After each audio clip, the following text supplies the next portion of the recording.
Okay. Interesting.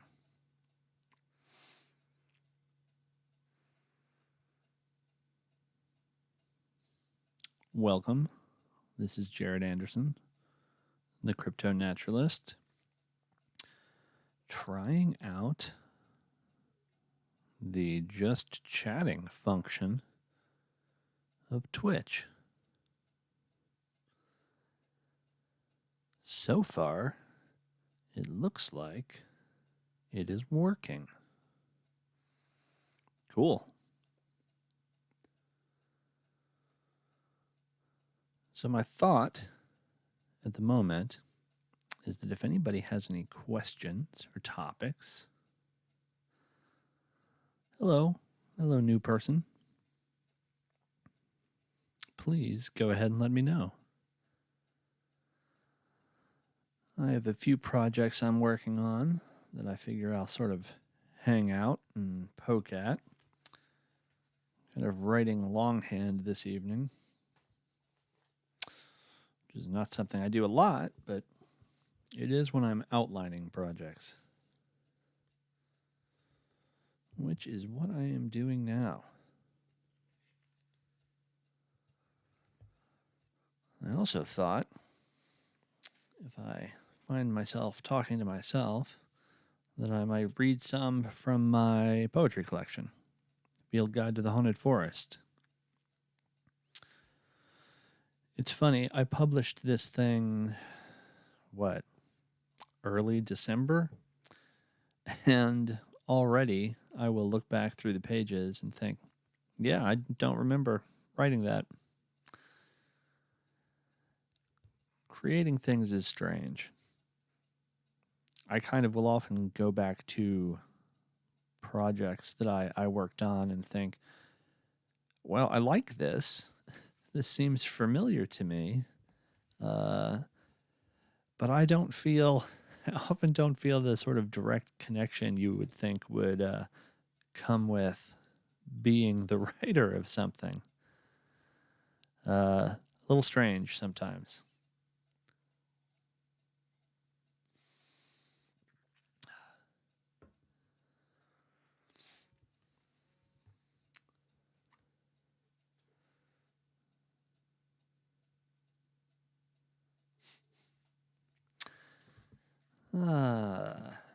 Let's take a look. Since I'm not seeing chat questions coming in yet.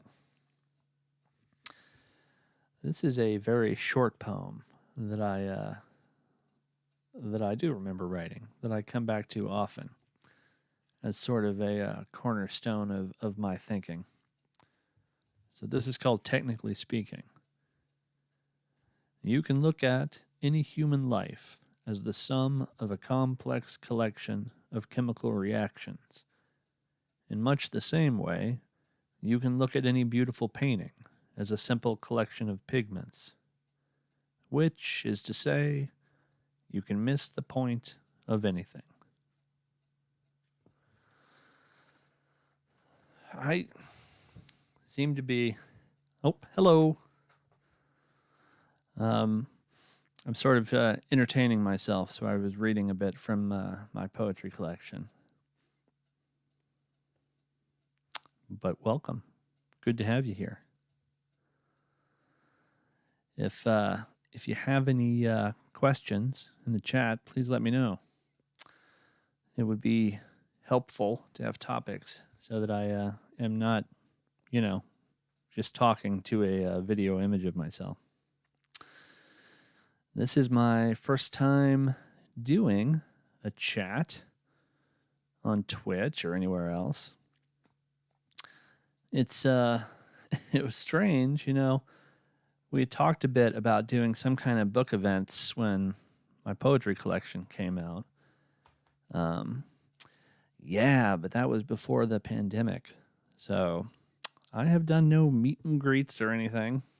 I've been mostly quarantined, doing childcare and working on writing and podcasts and stuff. So, yeah. It's nice to have even virtual human interaction. How's everybody doing tonight?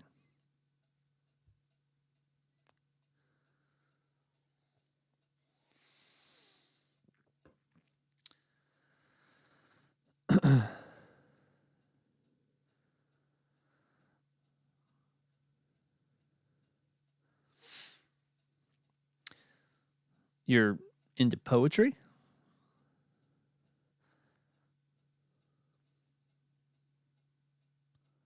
Because I will read poems. Don't think that I won't.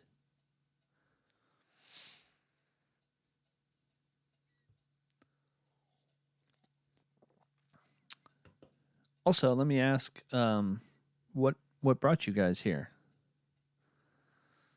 I'm curious because sometimes I have sort of an interesting mix of people who know my social media posts or people who know me through podcasts or if you just found me through Twitch. And I have been on Twitch for like 4 days, so I'm not entirely sure how that works.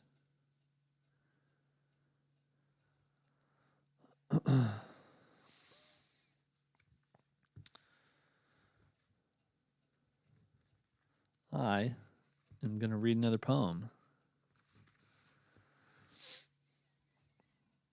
Hi, the best pen. Ah, okay. Midnight. Midnight's a good time to listen to me. It's only 8 p.m. here, but I sort of accidentally got up at 4 in the morning, so it feels like midnight. So we're on equal footing.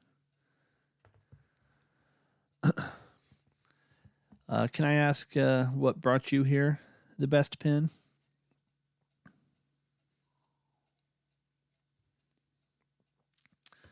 I sort of do a strange variety of stuff, so I'm always curious how people heard about this.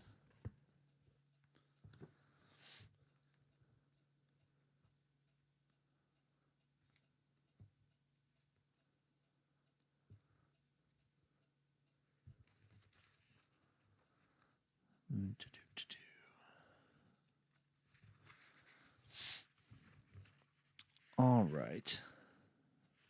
I'd like to read another poem. So this one's called The Woodland U. It's easy to look at the contours of a forest and feel a bone-deep love for nature. It's less easy to remember that the contours of your own body represent the exact same nature. The pathways of your mind, your dreams, dark and strange as sprouts curling beneath a flat rock. Your regret, bitter as the citrus rot of old cut grass. It's the same nature you make time to love, that you practice loving. The forest, the meadow, the sweeping arm of the galaxy. You are as natural as any postcard landscape and deserve the same love.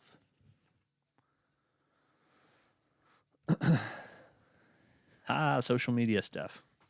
Cool. Yeah, the CryptoNaturalist social media. I've been kind of blown away by how much that has grown over the last couple years since I started doing it.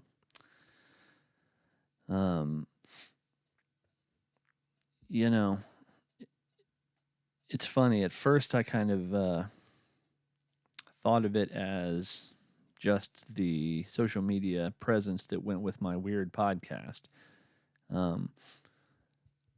But I'm sort of a poetry guy, and I think in little snapshots.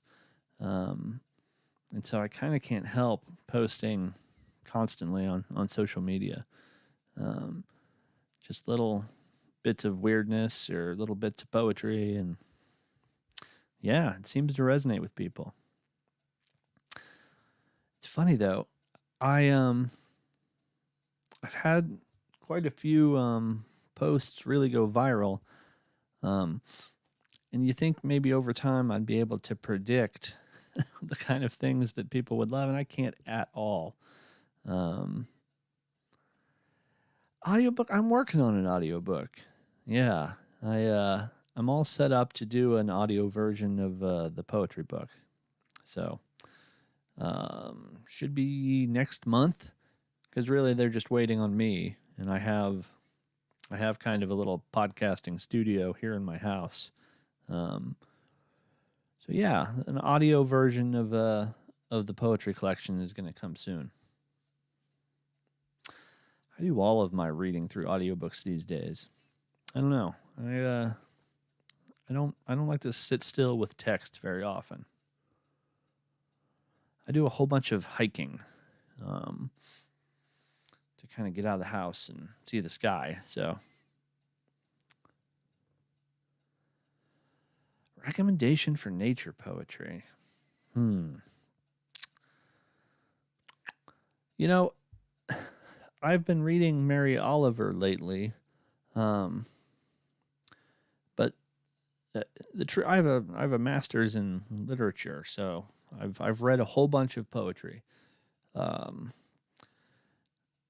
So a lot of it just sort of, I've read a whole bunch of poetry. Elizabeth Bishop sticks out to me as a poet I really like. But Mary Oliver is the nature poet people are always talking to me about, and sometimes they say that my stuff reminds them of Mary Oliver. But the truth is, I really hadn't read Mary Oliver until recently. I just got an audio version of one of her collections. Let me see if I can pull it up real quick, because I forget the name, but I'm enjoying it quite a bit. I mean, if you're interested in nature poetry, Mary Oliver is probably a pretty good starting point. Okay, it's called At Blackwater Pond. There's another book I'm reading right now called, what was it? Blanking on the name. I'm reading Braiding Sweetgrass, which isn't a book of poetry, but has a lot of poetry and poetic nature appreciations in it. So that one you might enjoy. The other one, I think it was called, there it is, Pilgrim at Tinker Creek by Annie Dillard, is another sort of very poetic, nature appreciation filled work of prose. I mean, it's a prose book. It's not poetry, but it's poetry. I have to listen to it slowly because it's kind of dense with poetic language, and so, I'm not just zipping through it for the story.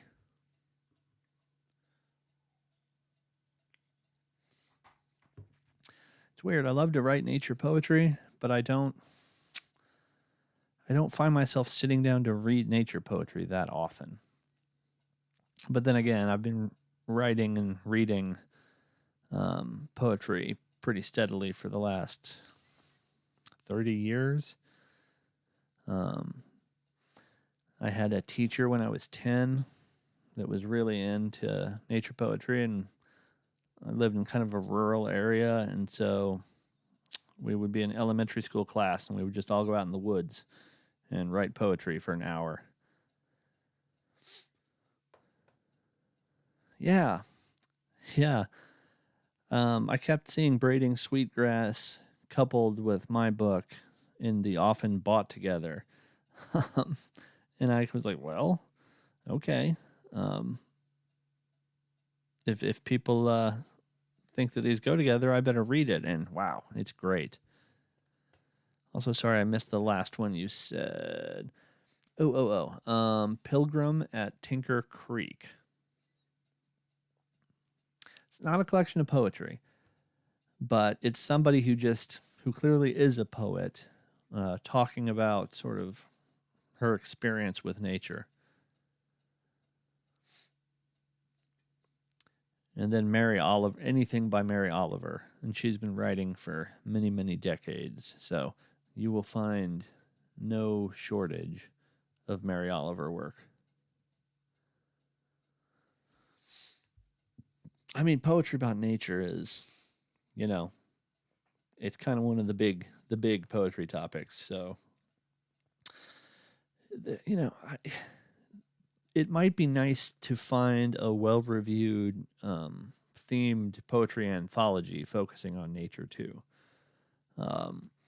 It's just a preference thing. If you want to read a bunch of different poets with different styles and voices, all talking around or about nature, then that might be a way to go. Or if you want to dive into some specific poet and really get familiar with their voice, then that's a different thing. Yeah, you're welcome. You bet.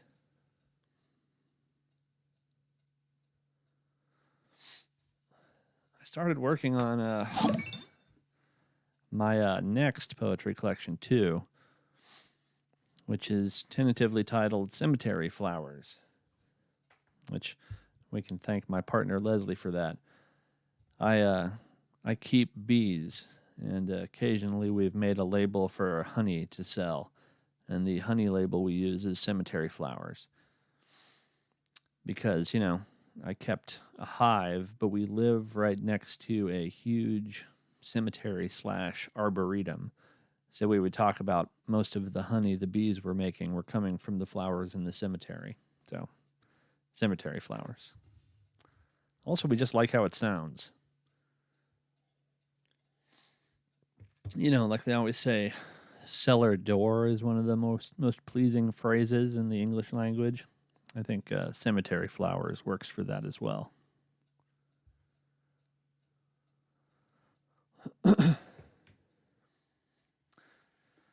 Also, has anybody read this Over Story by Richard Powers? I just started on it, but a very kind fan of my writing mailed it to me. So it had been recommended to me for a long time, but now somebody actually sent it to me, so I guess I have to read it. But it has a lot to do with the story and mechanics and sort of secret life of trees, and so it sounds fascinating. Somebody told me it was a little slow, so that just hasn't been my jam lately.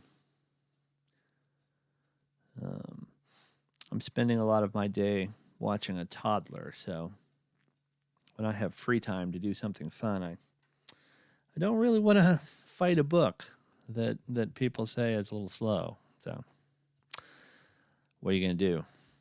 Anybody have any book recommendations in general? Extra points if it's audio. I don't know about you guys, but I really like to listen to an audiobook and hike, walk, play a video game. I don't know. Maybe it's the attention deficit in me, but sometimes I have trouble just really sitting still with a book. But I love listening to books. I just need to be doing something else too. Doesn't matter what. I need something that doesn't require a whole bunch of thought, and then I can pair that with listening to a book.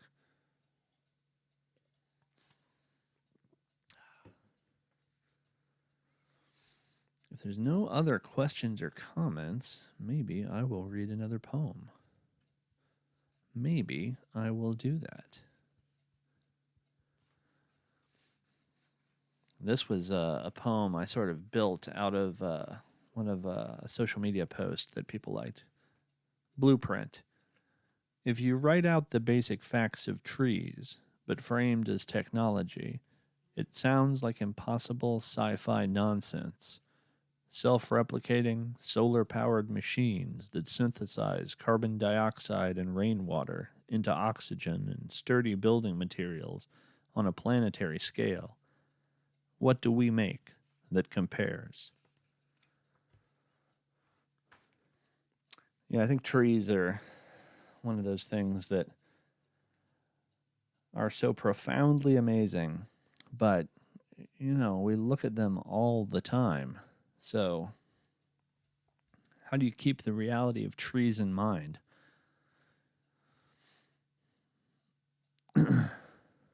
I like trees too, Fancy Fig. What's not to like? Lately, I've really wanted to climb a tree. I haven't done that for a while.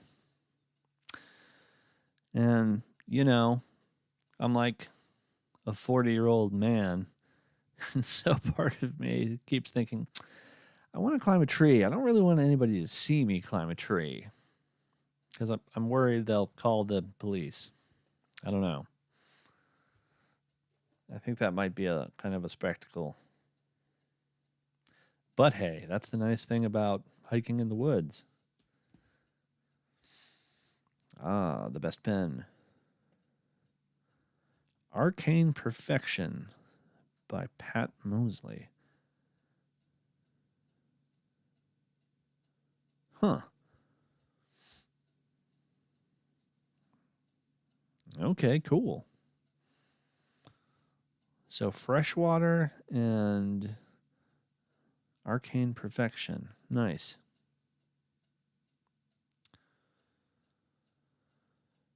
Your city cut down all the street trees. Why would they do that? That's no fun.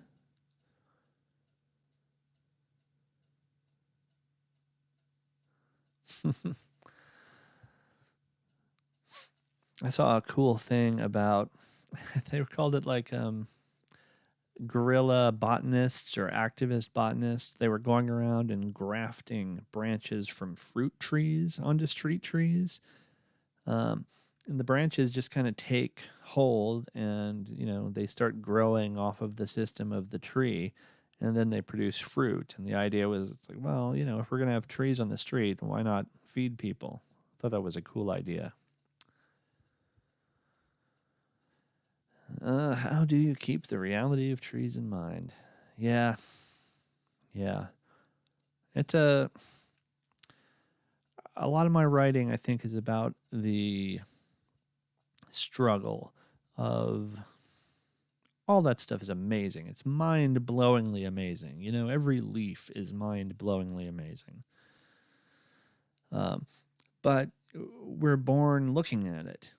And when you're a kid, you accept all this stuff and you internalize it and you get used to it, which is, how it should be. But then as an adult, I think these things for so long, it's hard to remember how amazing they are. I think of, often when I talk about that, I think about electric eels. There are eels that can produce electricity and shock and stun fish and predators with it.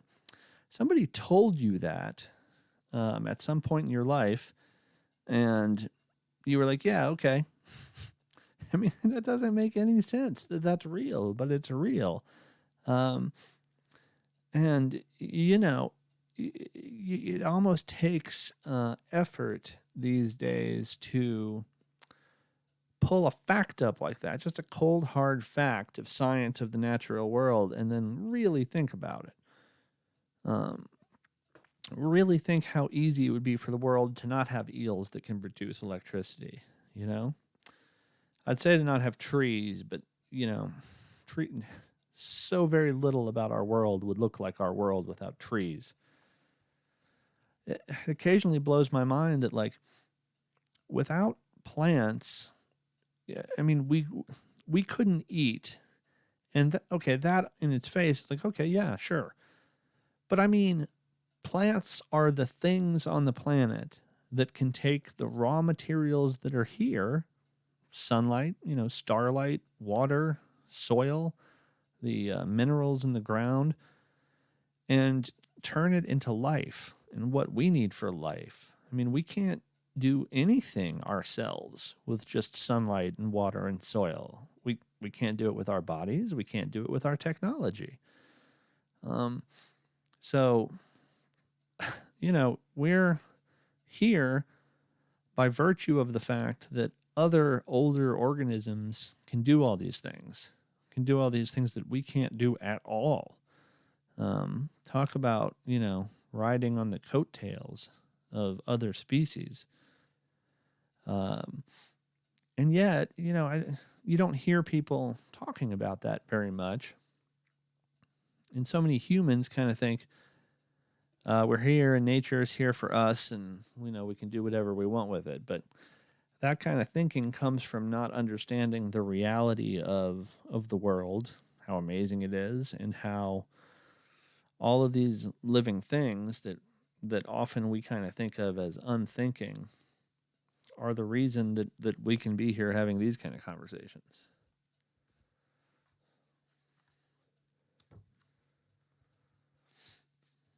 think I have a poem about that. Seems like I should. That sounds like poetry stuff. Wait a minute.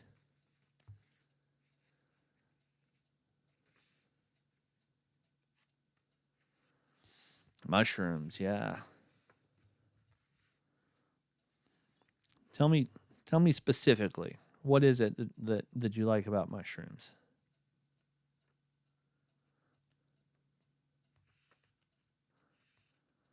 If you had to pick.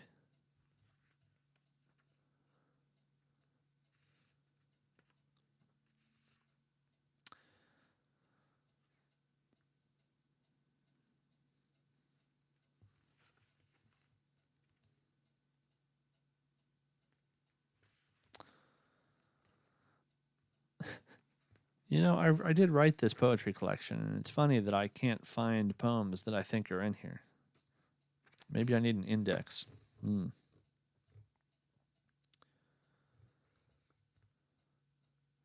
Yeah, that we only see the fruiting body of mushrooms. Yeah. Yeah, there. I think I'm trying to remember where it is. There's a fungus that, like most, live mostly underground, that they think is the largest organism in the world. Largest or oldest? Maybe both. Hmm. And then, of course, the other thing about fungus is that they're closer to animals than plants. So, you know, you put it in that context, and yeah, honey fungus, yeah. You put it in that context, and I mean, talk about cryptids. These things that are closer to animals, that are can be many miles long, and live totally underground, and just send up these little fruiting bodies. And if not for that, we wouldn't have known about them probably for many generations. Oh, this is one I like. This one's called Home. An ant crosses your carpet. A spider weaves a pattern older than mammals beneath your stairs. Just nod, breathe, and think, good. It's all still here. The forest, the mountains, the desert, at home in my home. The sterile white box is the stranger, not the ant, not the spider. Yeah, that's another thing I'm preoccupied with, is sort of our thinking on the difference between indoors and outdoors. As if you can put up, you know, some thin walls and think that somehow you're not inside nature anymore. Although I did see a. Do you know what a house centipede is? They're about this long and kind of look like a giant walking eyebrow. And I was sitting here at my desk, and my bed is right over there, and I saw one walk across my bed and then go down under the blankets. And I thought to myself, even I am not cool with that. So I did have to find and get that centipede out of my room before I went to bed. I love nature and all, but man, just imagining the feeling of all those legs scurrying over my face when I was sleeping was too much. It's too much for me. Human civilization, 13,000 years. Yeah. I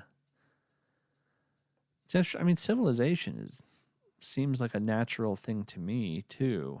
I mean, lots of animals have civilizations. They just might not be quite as involved as ours.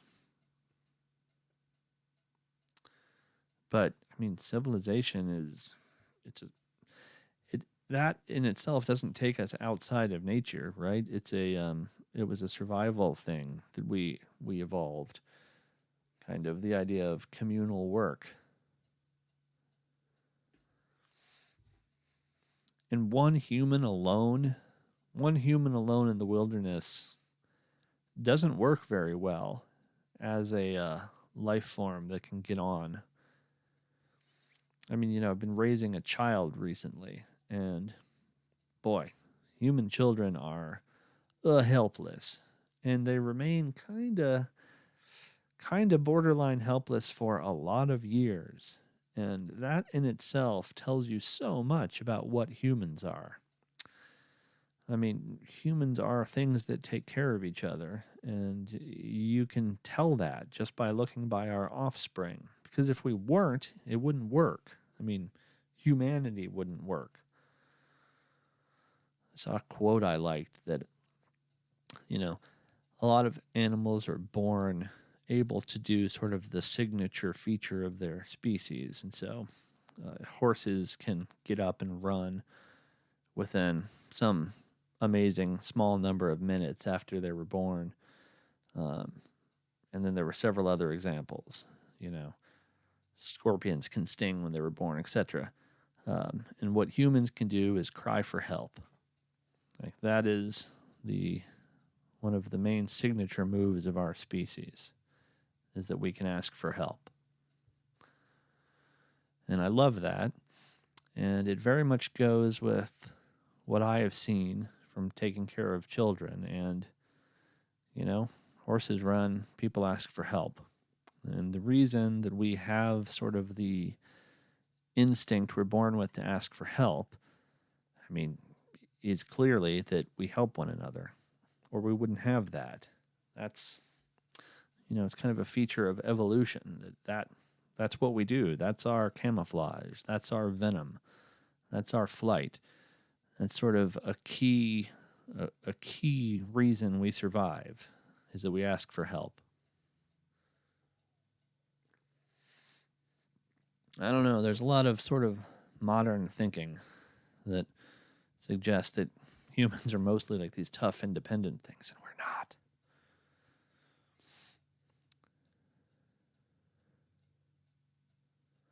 Oh, good night, the best pen. Thanks for coming and chatting for a bit.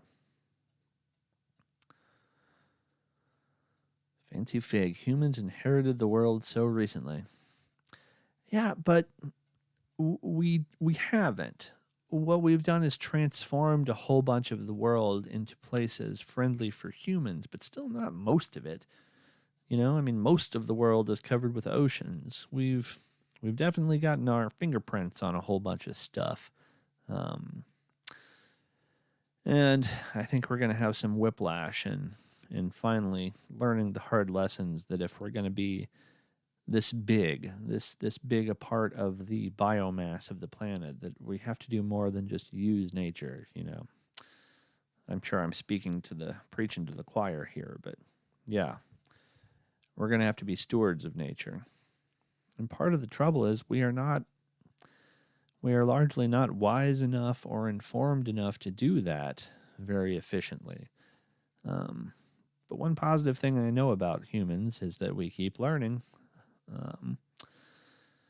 Information and wisdom are certainly two different things, though, aren't they?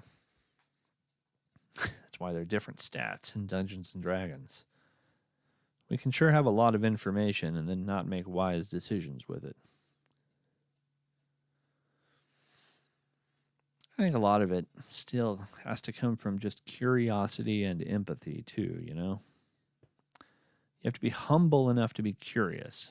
Humble in the sense that you understand that you do not know so much about the world, and so that you're motivated to keep finding out.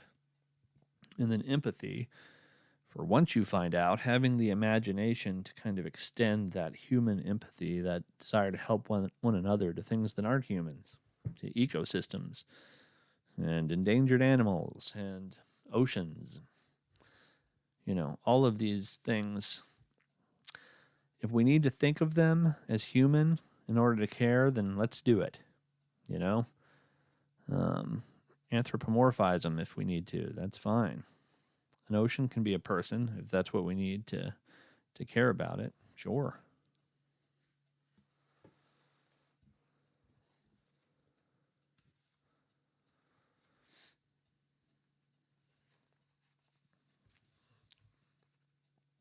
All right. Another poem. This one's called Identity. There's a silver bell in your rib cage. When you're trying to fall asleep, you feel for it, like a tongue mapping a chipped tooth. One day, you'll find it, and it will ring cold and clear as an autumn lake. That sound will be who you are. Warm certainty like a belly full of hot soup until it fades. Then you'll search again.